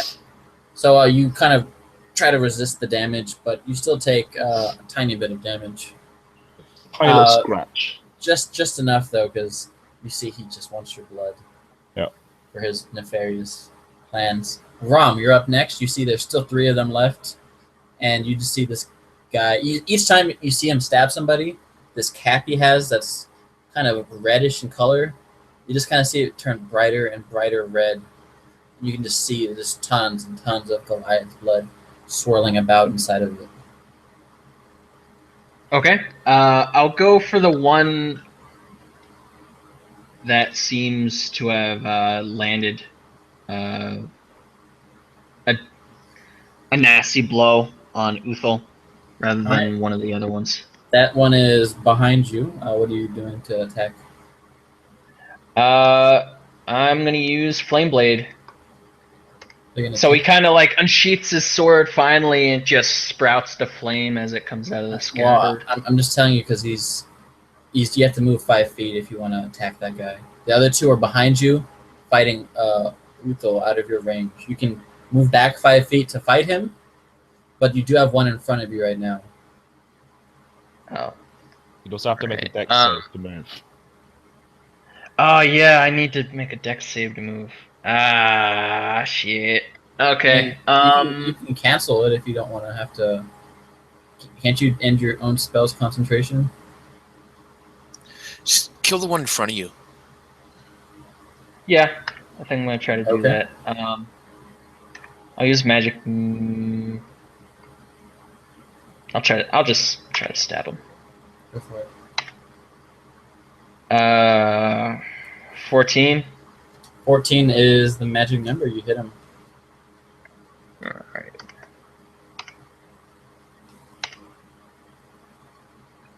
He takes 7 damage. Okay. What does Flame Blade do? Basically nothing since he doesn't have anybody adjacent to him. Okay, so you hit him with this Flame Blade, and he kind of howls out in terror. You see his body kind of bursts into like visual flames. He's not actually on fire, but you kind of look and you notice all the ghosts around you are on fire at this point. And up next is Uthal. You just see this individual. They just love stabbing into you. They seem like very interested in your blood, almost as if it empowers them. Goliath blood is just extra tasty. Yeah. Okay, Uthal, having steeled himself with the help of Olo, he's going to just make a hefty blow at the one that he's already hit before with an axe. Which I think is on his left or whatever it was. So let's see if he hits. Okay, that's what's that? 24. Yeah, you definitely hit this guy, but as you hit him, your blade doesn't quite sink in as deep as you wished, and you quickly realize that this one is not injured. Even though you could have sworn it was injured, you could see the wounds all over its body, but it's not injured for some reason. But it definitely gets hurt by your attack. Yep, I will roll damage. So he takes 11 points of damage. Yeah, you slash into this thing. Its spectral body howls out in pain as you kind of see it's floating there, just badly injured, but still holding on. And it says, I will need your blood to recover from this. That'll be delightful. And up next is Olo. What do you want to do here? So Olo, looking over his shoulder, sees Uthal attack this guy, and immediately he points at him and says, "You next!" And as a bonus action, I'll move my hex over to him, and I'll snap my fingers, and I will launch some arcane energy at that one. Okay. Ooh, that's probably gonna miss. Do I get to add my proficiency bonus on ranged attacks? Because I didn't do that before. Yeah, you do. Oh, I know. I have a spell. Don't I have a spell casting DC? It's +5. Should be +5. Yeah, so I got a 12, so that's gonna miss. 12 is not going to do it, yeah. Yeah, it flies wide. Okay. Yeah, as you do that, they all kind of smile, and the one of them kind of says to the other, "Yes, share in my blood, taste it upon your lips." And you see all three of them kind of shimmer with magical energy, and you notice there's something a little bit strange about them now. And the one that's in front of Rom, almost dead at this point, smiles and just tries to dig his blade into your chest. Oh, that'll land for sure. Oh. What is it all up? That is... that's a 27 to hit. Oh yeah. You see, you try to block it with your... Do you have armor on or just your blade on? I have mage armor and Yeah. blade some. It immediately just almost you see the blade you're holding chips as this blade just slices through it like it's made out of paper, and your mage armor just kind of visibly shudders from the strike, and you take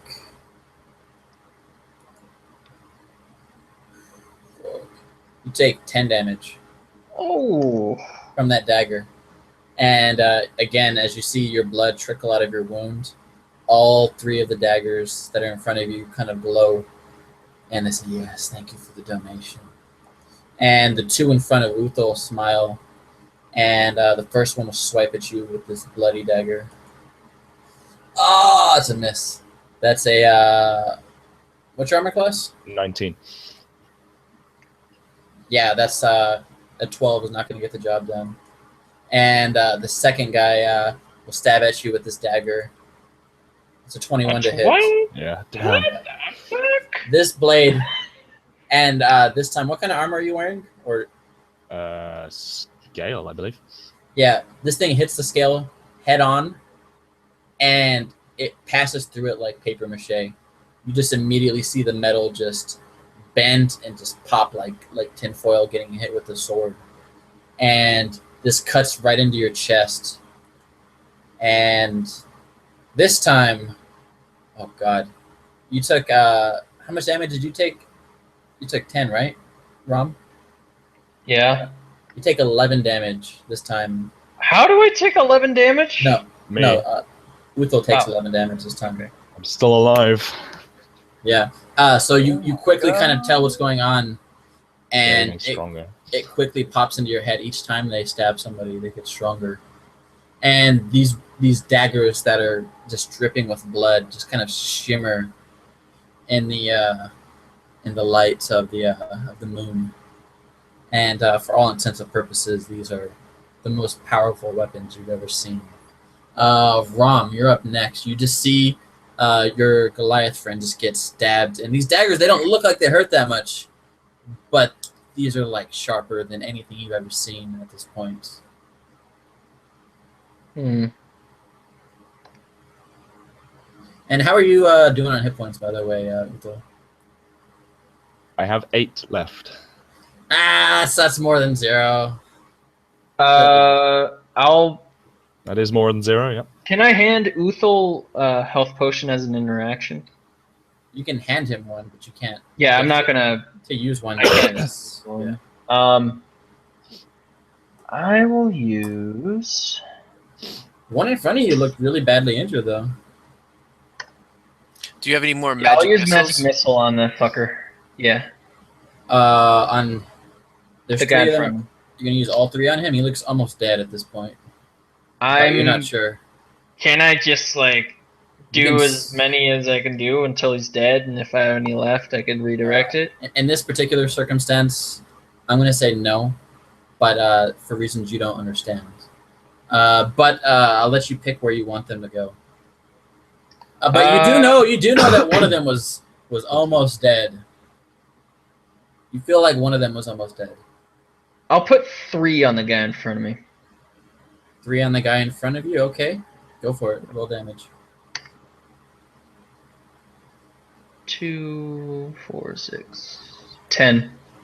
Yeah, all 3 of these fly at him, and you kind of notice at the last second, your eyes kind of gotten used to this, and you notice that they're switching locations, and even though you know this would kill him, he switches locations, and how much total was that? 10. 10. Yeah, all three of these just belt into him, and he just howls out in pain. And for some reason, you feel like one of them has eluded you. Noticing None of them that die. he's pulling his bullshit teleport magic, I'm gonna drop the web because it's worthless because they don't need to move. All right. Up next is Uthal. You are badly injured. Standing right in front of you, you see two more that are. You have a potion in your hand. Is that potion going to take a full action to drink? Yes. It'll Yeah. be an action to use. How much is it? Like in terms It's of 2d4 Plus 2. plus 2. I've got a choice. He's gonna have to drink this potion. Okay.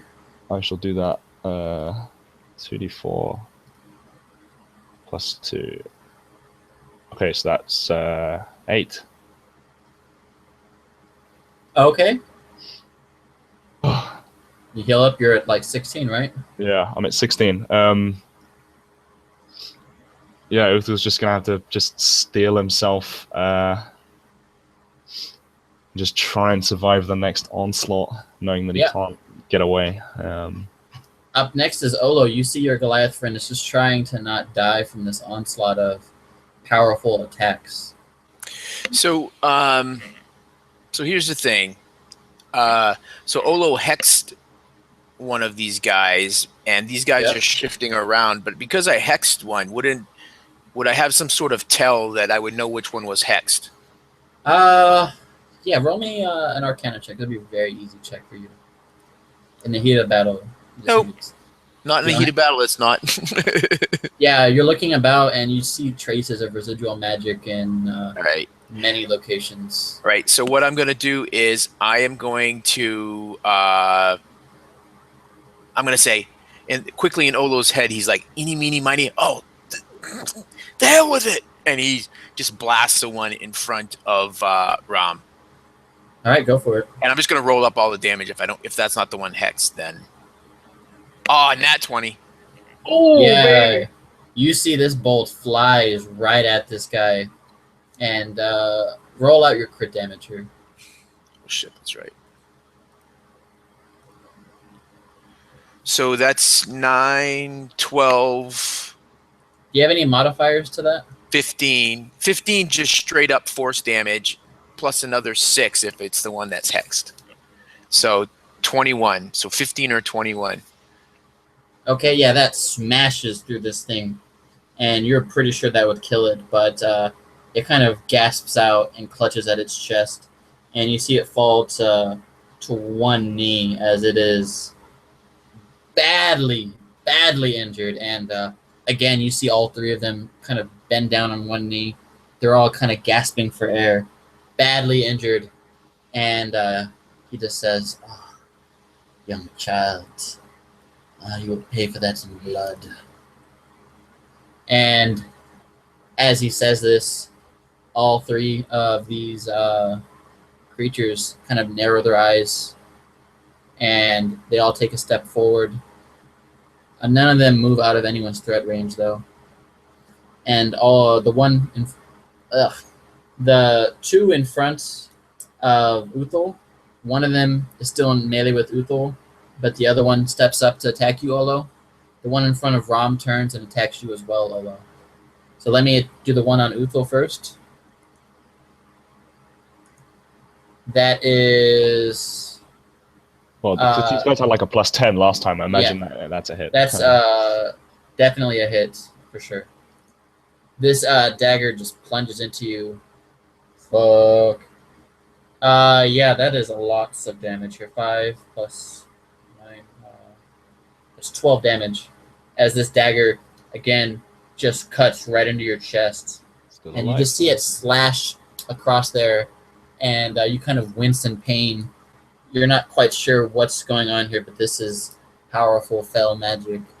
And the other two on Olo, kind of simultaneously, one attacking you from each side. The first one will swing at you from behind. 20 to hit. Do you still have your armor up? Yeah. All right. That one will do 11 damage to you. Yeah, so there's like a shattering of ice as I absorb 4 of that 11 damage. Yeah. So You you get absorb, 10, right? It's Yeah. 10 damage, Ben. and the one that stabs you howls out in pain, and its body just explodes in a cloud of ice. And you're just glad that one of these 3 things is gone at this point. And the one in front of you smiles and says, I don't think you have any more armor left. Goodbye, guys. And that is a 17 to hit. Yeah, that hits. Yeah, again, what's your armor class? 16. And what are you wearing? My mage armor. Yeah, that just, again, it just kind of claws through it, almost as if it doesn't even recognize your armor. And that thing just stabs you right in the chest. And you take another 10 damage from the blow. Yeah, so that one does stick him. He's like, oh! And he says, good, this is more than enough from what I will need. And as he stabs you, he kind of smiles, and in a blink of an instant, he vanishes from your sight. And we'll go up next is Rum. There's still one left behind. Actually, no, they're all 3 of them that were fighting you are gone. The one that was fighting, that just stabbed Olo, had vanished, so you don't know where it went. I'm going to cast Detect Magic. All right, go for it. I'm going to do that so I can try to see where he went.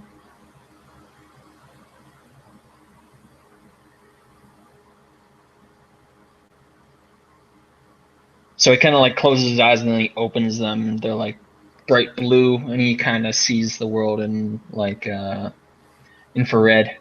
Yeah, what's the range on that?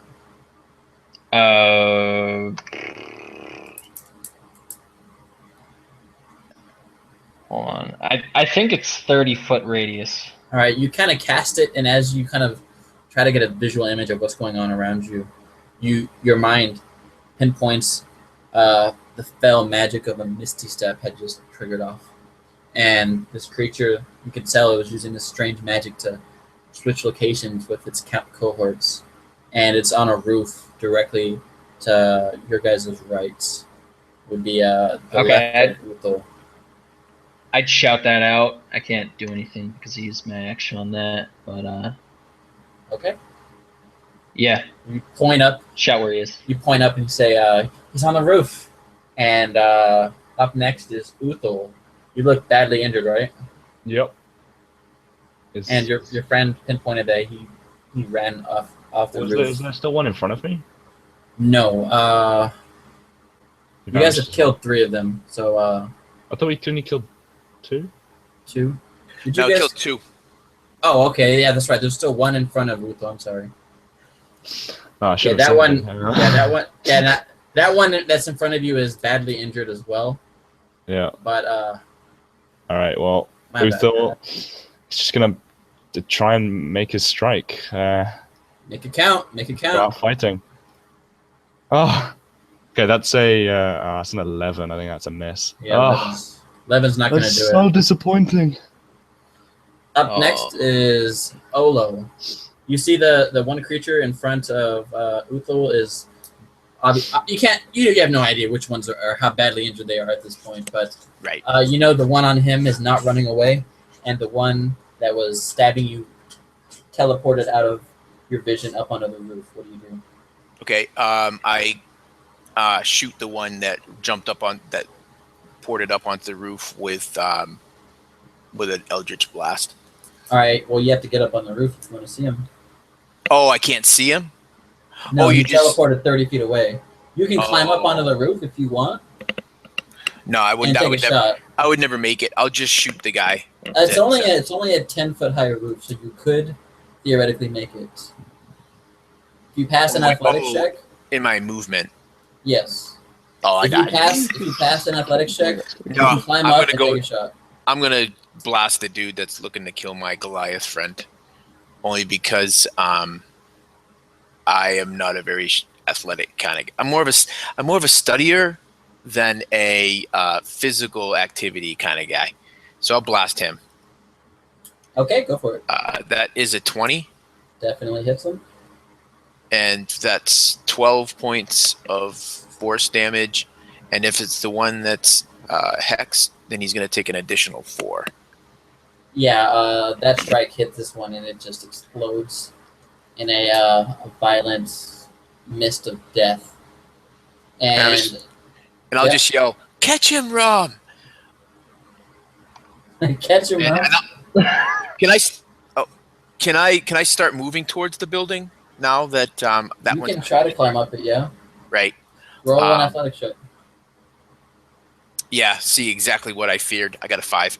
Yeah. So it's like, falling off. so he runs up and he starts to climb, and he doesn't even get like not even 2 feet off the ground, and he's like, "Ugh," and he falls, and Yeah, he just has no hand strength.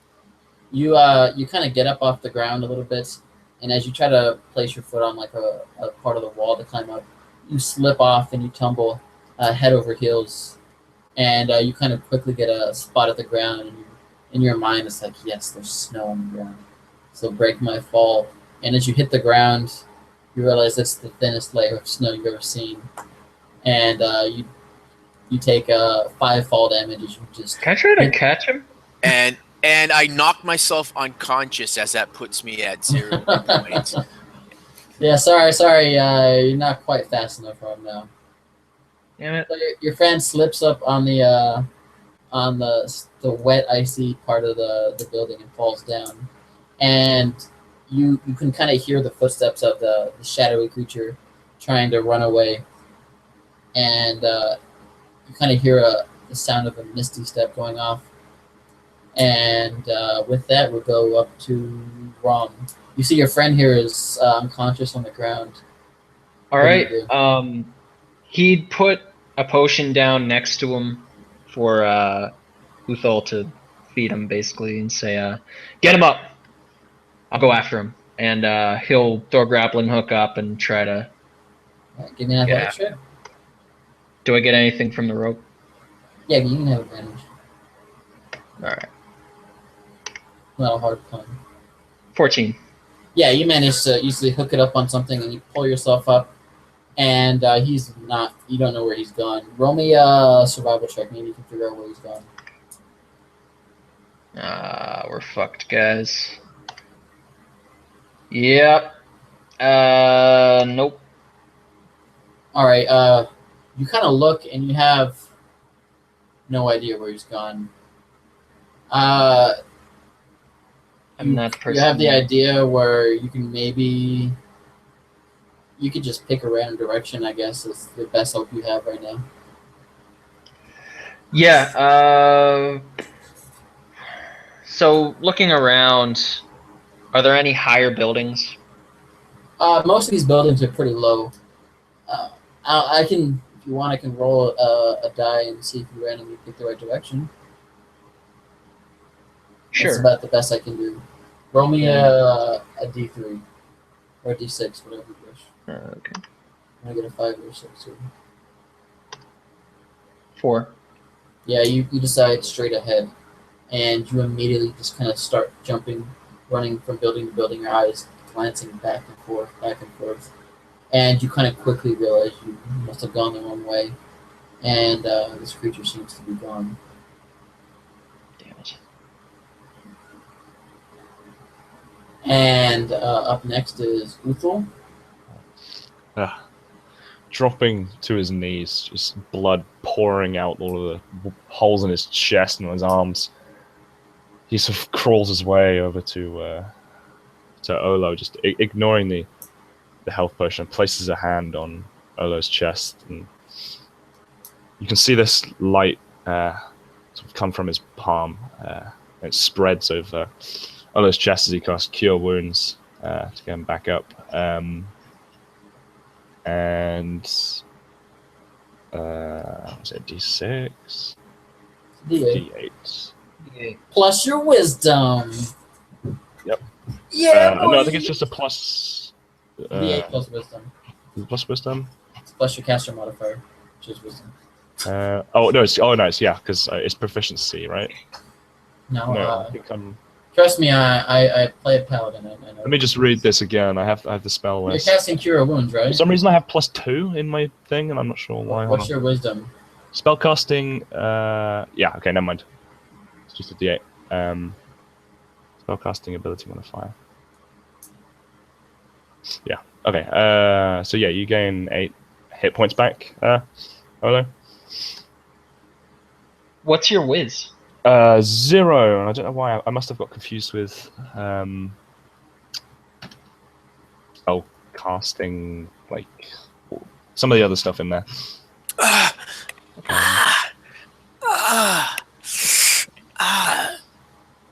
I'm not built for climbing. As he takes his hand away, it's got like blood on it from where he cracked his head and knocked himself out. Thanks. Where's Rom? He's up there, here, and he grabs the health potion and passes it over. Just take this. You look like you need it more than I do. Can you chuck me up there? I don't think so. Just take the potion. I'll be fine. And he blows, and he's going to blow on his whistle again, if he can. Yeah. Let me roll. I'll be nice. I'll roll a D8, and maybe we'll see what happens to 1 or 2. Because those bastards didn't show up when Ram blew the whistle earlier. Yeah. You blow the whistle, and you kind of remember that nobody was going to be nearby. Yeah, what I the knew sergeant that. said. I'm still hoping. And the sergeant eventually shows up, and she's just kind of panting and breathing heavily, and she says, what is it? What's the problem? So Ola's just kneeling in like a pool of slowly, it's just his own blood just slowly growing out. Attacked by some creature. I think the same ones who killed that Goliath. She looks at you guys, and she sees that you guys are a bloody mess, and she's just like completely surprised, and she says, "Oh my, it was worse than I could have even imagined. Just glad to see that you're all alive." Ram gone after them. And you hear her. Yeah. She blows the whistle twice, and she says, she kind of calls out, "Ram, let him go. Don't chase him. I fear he may kill you." Yeah, he would have been like searching around with his detect magic, looking for any trace of him, but eventually he realizes You he- see traces, but you realize he's gonna be long gone before you can find his precise location. all right. Yeah, then he'd come back. You kind of quickly realize that you guys had a very brief window to capture this guy, but your circumstance was not the ideal one for such a chase. And you eventually come back, and your sergeant kind of looks at all of you. You guys all look really, really horrible, right? Yep, Yep. I'm bloodied. Yeah, Olo was not seen unconscious, so he can pass that off as not never happening, I suppose. No, Olo looks like shit. Oh, for sure, but he doesn't look like he got knocked out because he just got healed. And she says, "Oh God, sorry I couldn't get here sooner. So you got attacked by what?" It was a fae. A fae. Can you give me a better description of it? Well, it's kind of hard. It started off as an old man, and then it kind of turned into this shadow thing, right, Rom? It's kind of looked like. And wielded a dagger that seemed to gain strength from blood. Yeah, it drew the blood right from us. And he kind of lifts up his new coat that he just bought. He kind of like pulls it aside, and it's got this big hole slashed through it from where he got stabbed in the gut. I mean, it's kind of pink now from a little bit of the healing from Uthal, but he's like, yeah, like drew the blood right, like it drank it. Okay, she kind of is trying to think this over. Was there anything else distinctive about its appearance? Do you remember anything else? Did anything else change as you were fighting this? You said it was swallowing your blood? Ran once it had enough. It absorbed my blood. Straight, I saw it in its head. Went red. You're saying it had like a red head? Yes. Red. She's trying to think. She's thinking red. Sounds like I've never heard of them before though. Well, I've heard stories of these bay creatures called red caps. They're the personification of nature's fury. But I don't know if that's I don't know. If it was a red cap kind of is the personification of the savagery of nature, the most vicious of elements. Like, it's a bit strange that it would attack today or what it is. Well, I'm glad to see that your training has paid off. I fear that anyone else in would have died.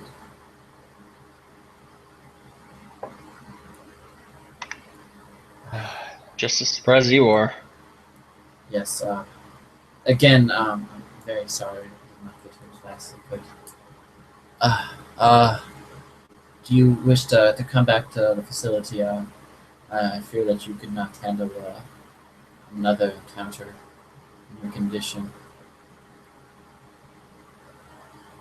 Maybe we can get together and perhaps get a rough sketch of this creature, and maybe we can warn others of its existence.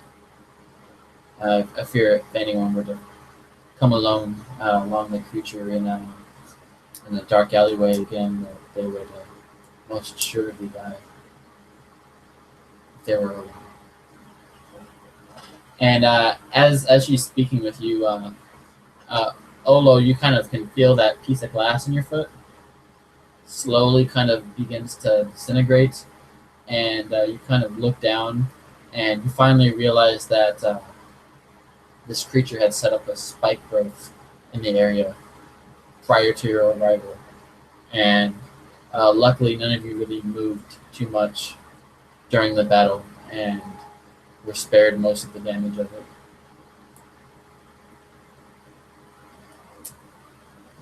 So can you come back to the office with me? I know you guys are bad news. Yes. I need to go back. I wish I could stay out longer. But Yes. I may lose all my blood. All right, come with me, and the three of you get ready to go and head back. But Olo, you feel a little bit of a tug on your pants, and as the others begin to leave, and you see a familiar face, Olo, as the others are kind of walking back, and you see a very familiar face. Anna is there. And she's kind of hiding. She's kind of hiding behind you, and she says, "Olo, I need your help." Shh. Hey, I told you, never when the light's out. He kind of looks back down the street to the backs of Ram and Uthal and say, "You know, my friends can't know that we know each other. And What is it? What do you need?" She kind of frowns and she says, "Well, I know, but my mom, she went out and she never came back. I saw her. She took one of her friends over to the meat shop across the street, and she never came out." Okay. He'll put his hand, reassuring her, and her, don't worry. I'll get my friends. I'll think of something. We'll go check it. We'll check it out. Okay. She kind of sniffles a bit and she says, "All right. I think that they call the store. It's like it's called like the Carcass Choppers. It sounds scary." And as she kind of describes this, she's trying to like come up with any kind of things to help you try to understand what it is. Mm. You know that it's from the very first session. This is the meat the butchery shop across the street from her house. Mhm. And beyond that, the only thing she can say is, "Yeah, I don't know. They bring meat deliveries to all the stores nearby in these big crates, but I don't know." Right. And So Olo would press 3 gold pieces into her hand, and he would say, "Thank you. Thank you for your help. We'll find your mother. I'm certain that she's okay. But be safe. Use this money. Keep yourself safe." And then Olo would be starting to get a little anxious that he's falling this far behind. Can you be safe, Anna?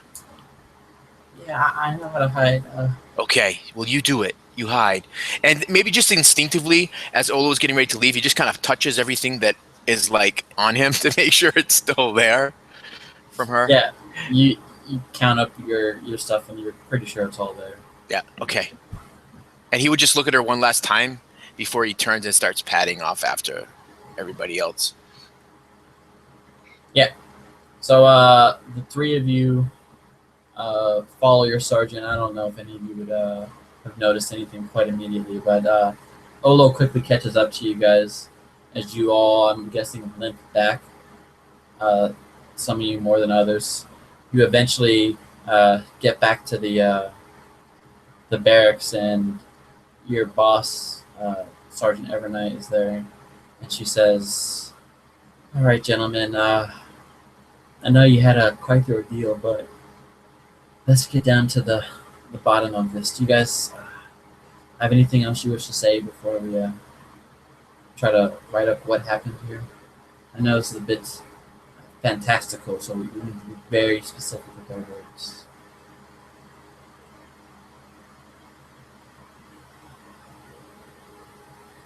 Anything at all. So, Corporal Olo here, he spotted an old man being taken to an alleyway by a hooded figure.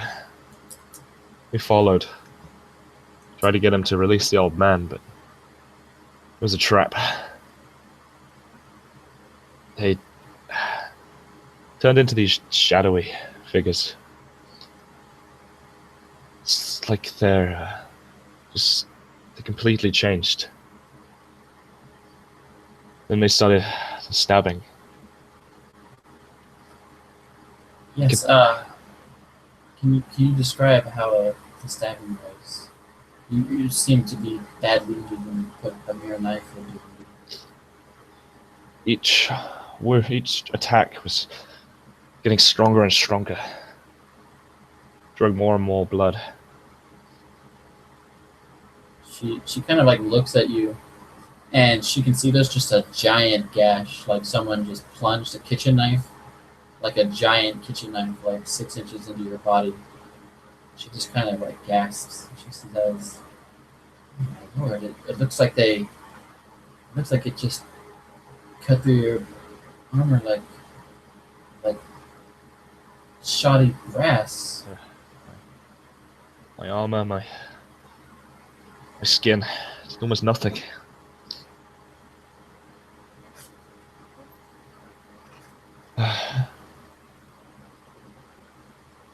It's